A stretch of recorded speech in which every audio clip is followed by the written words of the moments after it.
Hi guys, it's Rick Shiels down here at Quest Golf Studio here in Lytham, and I'm going to be hitting these today. The new TAYLORMADE M2, and without question, the strongest lofted irons that have ever been brought out, in my opinion. I don't think I've ever seen a set of irons with such strong lofts. So we're going to see how it can still be a usable iron with lofts as strong as they are, because with the technology behind it, they're saying that you don't sacrifice height, even though the lofts are very strong. And when I'm talking strong, I've got this in 6, 8 and 4. The 6 iron I've got here in my hand is 25 degrees.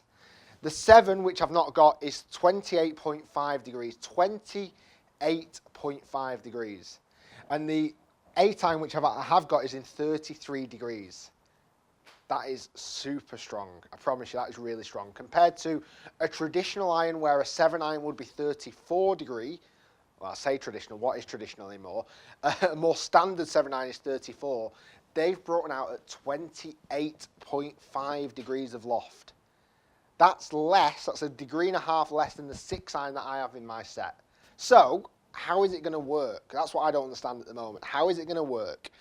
I'm going to hit some shots. I'm going to hit good GC2, see how it performs, see how it flies, see how it reacts, see how, I don't know what to expect. I'm going to be hitting the 6, 8, and God knows what the 4 iron's going to do. It's going to come out like a bullet. But what they're saying is that you don't lose height, which I can't see how that will happen just yet, but I may be proven wrong. How they've managed to say that, how they're doing that apparently, is they've stripped the weight as low as it's ever gone before. The weight is as low as it ever can go. They've got these chambers in the back. They've dropped the face slots on these irons, saying that face slots can be used for smaller headed irons, but not so much for the big chunky ones. They've stuck with the speed slot from 4 iron down to, I think it's in the 7 iron. Because I've not got the 7 iron, I'm not sure, but I think the speed slot's in the 7 iron, and an 8-9 pitching wedge, so forth, isn't. These 2 big kind of chambers in the back, which looks very old school TaylorMade in its design, which looks kind of a little bit like a burner. But I'm gonna throw an image up on screen here, which is a prototype of an iron that I saw maybe 2 years ago, like a concept iron. And you can kind of see a little bit of that in this M2 iron. Should we give it a hit? Let's hit it and see if it's kind of proof is in the pudding, so to speak. I've just got this in the standard steel shaft at the moment. The ferrule they've stripped weight from, they've stripped the sides of it, which you'll see an image of. So again, saving weight to strip that weight all the way into the back of the head. Nice idea, but I don't know how much that would have actually saved. But I suppose they've got to try and strip every single gram. It looks very forgiving. I like the dark head. I like the lighter face. White grooves or white bottom groove. The rest are just kind of grey in colour. Let's give us a hit. So this is 6 iron. The 6 iron is in 25 degrees. My 6 iron in my set is 30. 30 degrees, my 6 iron. So should we hit this? This is effectively, this is less loft than my 5 iron.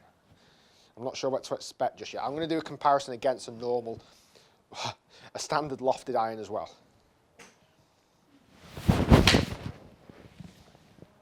That was really powerful. So I've got this pin a long way back.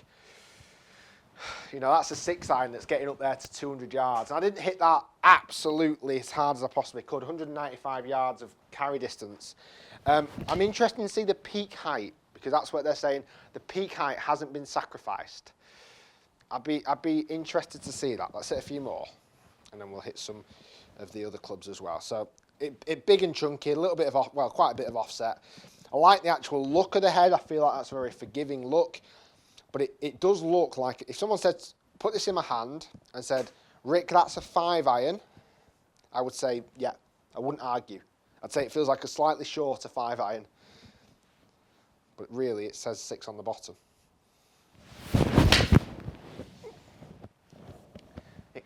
Visually, in my eyes, that comes out like a 5 iron. It launches like a 5 iron. It's flying like a 5 iron at the moment. But again, I'm interested to see what the peak height is in a minute. Let's hit one more. I might do that before I move into the 8 and the 4. Let's go one more with the 6.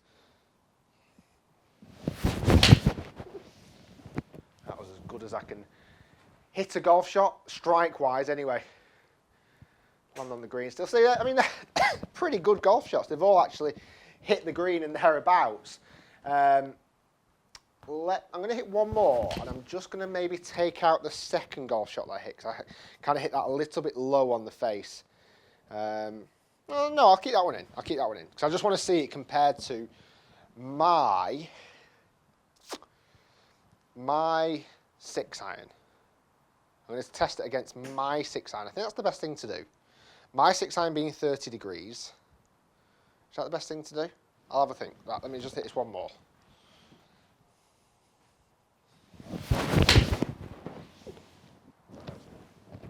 It seems super easy. In my head, it flies like a 5-iron. Get in the hole. In my head, it flies like a 5-iron. Right. Let me think about the best thing to do here. I've got this in 25 degrees.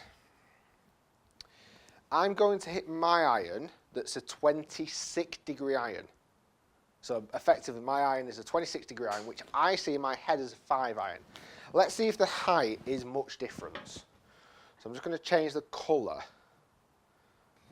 Okay, so this is my 26-degree iron. It is a bladed iron. It's not designed for height at all.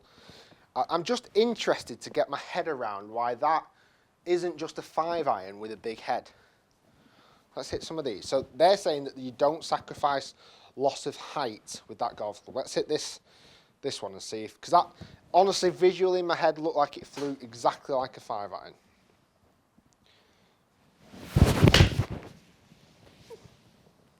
See that? I don't know, visually looked a little bit higher. It's gone roughly about the same distance, maybe just a little bit shorter. Let's hit a couple more and see if there's much height. That was exactly the same as the average height of the 6-iron in that. I'm trying to get my head around why that is a 6-iron and why it's not a 5-iron at the moment. That's what I'm trying to get my head around.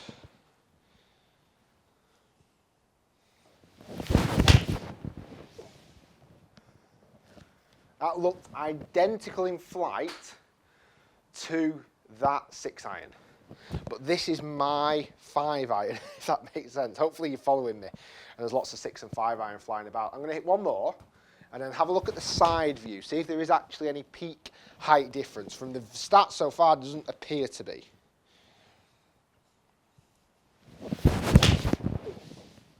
Okay, so there's 3 with my 5-iron. My 26-degree 5-iron. If I just pop this on its side and have a quick look at the flights from the side here. So the red ones, it's a bit tricky to see because there was a couple of ones off the bottom with the TaylorMade that still managed to reach the green. But the white ones, the top white ones, did peak higher than my 26-degree, even though the 25-degree 6-iron is a degree less, loft. That can only contribute that the weight is stripped all the way down to the bottom. If that weight is all the way down to the bottom, it's got more potential to launch higher. Again, it comes down to the dynamic loft that you actually present at contact. But I don't know. That, for me, flew like a slightly higher flighted 5-iron for me. That was it. It's gone the same distance as a 5-iron, and it's flown like a slightly higher 5-iron. Now, why then do not just call it a 5-iron? That's what I don't quite grasp at the moment. Why have they not quite just called that a 5-iron? Because in simple terms, that's what it is. Now, I understand that the weight's been dragged down to the bottom and therefore it's allowing the ball still to go quite high. Now, this is the M2 8-iron. 8-iron in this is 33 degrees of loft. Again, they've stripped all that weight down, right down to the bottom of the head to help it launch. This, again, probably my 7-iron that I play with is 34 degrees. This is stronger than my 7-iron. I would expect it to fly like a 7-iron, but with a slightly shorter shaft. There's no questioning they're easy to hit. I'm definitely not arguing that case. They're very easy to hit. Sorry, the simulator's just gone a little bit slow there, but they feel super, super easy to hit. Now, I understand as a golfer that who wants confidence, who wants to hit the 8-iron because it says an 8 iron instead of the 7 iron. I get that. I get that confidence boosting, because you're going into a par 3 or you're going into a hole where you want to hit a confident shot. You'd always want to hit a club less, ideally, because that's confident building. If you're playing with your mates and you hit a club less into the green, that's confident building. That's ways of being standing there, and you are the big boy because you're hitting effectively an 8 iron as far as everyone's 7 iron. In disguise, it still is a 7 iron. It just says an 8 on the bottom, in my absolute opinion. I think it's a very good forgiving iron. I think it looks the part. I just can't get over that they've gone so low in the loft. But I must admit, visually, they're not hard clubs to hit. They're very easy clubs to hit. I just think you've got to appreciate that these are strong lofted clubs. Now, if you are in the market for an iron that hits the ball a long, long way, bang. Because why would they not? Why would they not? But then again, you go on, some other companies have gone for more loft to make it easier. So you kind of got two sides. You've got, are they designed to make the game easier, or are they designed just to make the ball go further? In my personal opinion, these are designed just to make the ball go further. They make the head size big to make it forgiving, but really it's just to make the ball go further. If you're into that, awesome. This is the 4 iron, which, if I'm honest, is going to be a flying machine. Let me just check the loft of the 4. The 4 is 19 degrees.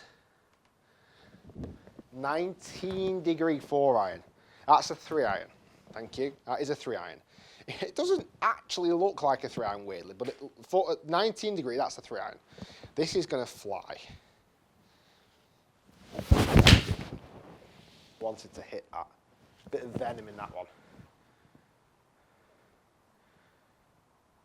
But that says a 4 iron on the bottom, but really, that is a 3 iron. So, my conclusion of these golf clubs is I feel like they're a good-looking golf club. I think a lot of players will find confidence in these golf clubs. They'll hit these and think, yes, I'm hitting it further than my mates. I'm hitting it further than I've played in the past. Therefore, I'm a more confident golfer. Therefore, my scores will reduce. I get that. I do, honestly. But really, they're a big, forgiving, strong iron. They're a very big, forgiving. And look how far that's gone for a 4 iron. That's like 230 odd yards for a 4 iron. But it's not really, it's a 3 iron. So, hopefully you enjoyed the review. I know there was lots of numbers kind of knocking about with lofts and everything else. If you want my just complete blunt opinion on this, they are clubs with low lofts, big heads. They'll make you hit the ball further. But appreciate that the lower loft is a 3, 4, whatever iron in disguise. Just because it says 4 on the bottom doesn't particularly mean it's a 4, in my opinion. I think they're going to do well. I think they look smart. I think there's lots of golfers out there who want more distance for the irons. And if you do, this is the market you kind of should be looking into. Right. I'm going to go driver next. M2 driver coming up. Hybrids, fairway woods. Guys, hopefully you've enjoyed the video. If you have, please do thumb the video up. Comment down below, what do you think of the new M2 iron, TaylorMade M2? Are you a fan? Are you not? I'd love to hear your thoughts. What do you think about lofts changing? These are the strongest irons I've ever tested. Thanks for watching. Subscribe. We'll see you next time.